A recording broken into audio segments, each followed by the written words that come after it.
एक शब्द बदलने का मामला अब सरकार के लिए बड़ा सवाल बन गया है। भूमिहार ब्राह्मण की जगह भूमिहार लिखने का फैसला आखिर किसके कहने पर हुआ? विधानसभा में सरकार ने जिस आयोग के अनुरोध का हवाला दिया, आरटीआई ने उसी दावे पर ऐसा सवाल खड़ा कर दिया है जिसने पूरे मामले को और पेचीदा बना दिया है।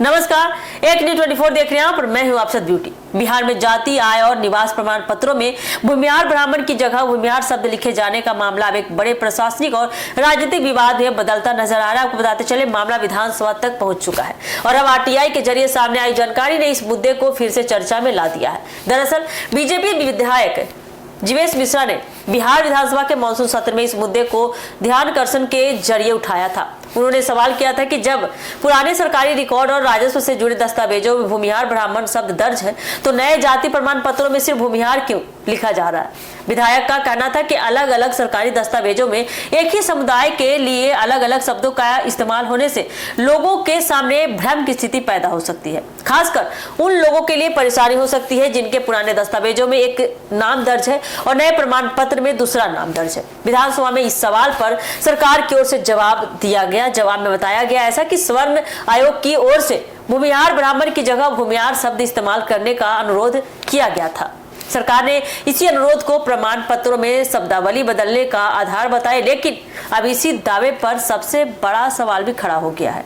आरटीआई के जरिए सामने आई जानकारी के मुताबिक वो बता दें कि इसी संबंधित आयोग की ओर से कथित तौर पर कहा गया है कि उसकी तरफ से सरकार को ऐसा कोई अनुरोध या पत्र नहीं भेजा गया था जिसमें भूमिहार ब्राह्मण की जगह सिर्फ भूमिहार शब्द इस्तेमाल करने की बात कही गई है। अब अगर आरटीआई में दी गई जानकारी को आधार माना जाए तो सवाल सीधा है कि जब आयोग की ओर से ऐसा कोई अनुरोध नहीं किया गया है तो सरकार ने प्रमाण पत्रों में यह बदलाव किस आधार पर किया? आखिर जीवेश मिश्रा ने इस पूरे मुद्दे पर सरकार से स्थिति स्पष्ट करने की मांग की है। उनका कहना है कि उन्होंने विधानसभा में किसी शब्द को बदलने का प्रस्ताव नहीं दिया था, बल्कि सरकारी रिकॉर्ड में मौजूद असमानता की ओर सरकार का ध्यान आकर्षित किया था। उन्होंने यह भी सवाल उठाया कि अगर पुराने खतियान, राजस्व रिकॉर्ड और अन्य दस्तावेजों में भूमिहार ब्राह्मण नाम दर्ज है तो जाति प्रमाण पत्र में सिर्फ भूमिहार लिखने की जरूरत क्यों पड़ी? यहाँ मामला सिर्फ दो शब्दों के अंतर का नहीं है, असली चिंता सरकारी रिकॉर्ड में एकरूपता को लेकर है। अगर अलग अलग विभागों के दस्तावेजों में जाति का नाम अलग अलग दर्ज होगा तो भविष्य में दस्तावेजों के मिलान और सत्यापन में सवाल खड़े हो सकते हैं। विवाद का दूसरा पहलू सरकार के विधानसभा में दिए गए जवाब से जुड़ा है। अगर सरकार ने आयोग के कथित अनुरोध को आधार बताया था और अब आरटीआई में आयोग की तरफ से ऐसे किसी अनुरोध से इनकार किया जा रहा है तो सवाल उठना स्वाभाविक है कि सरकार तक यह जानकारी किस माध्यम से पहुंची। जीवेश मिश्रा ने इस मामले में जिम्मेदारी तय करने और पूरे प्रकरण की स्पष्ट जांच की मांग की है।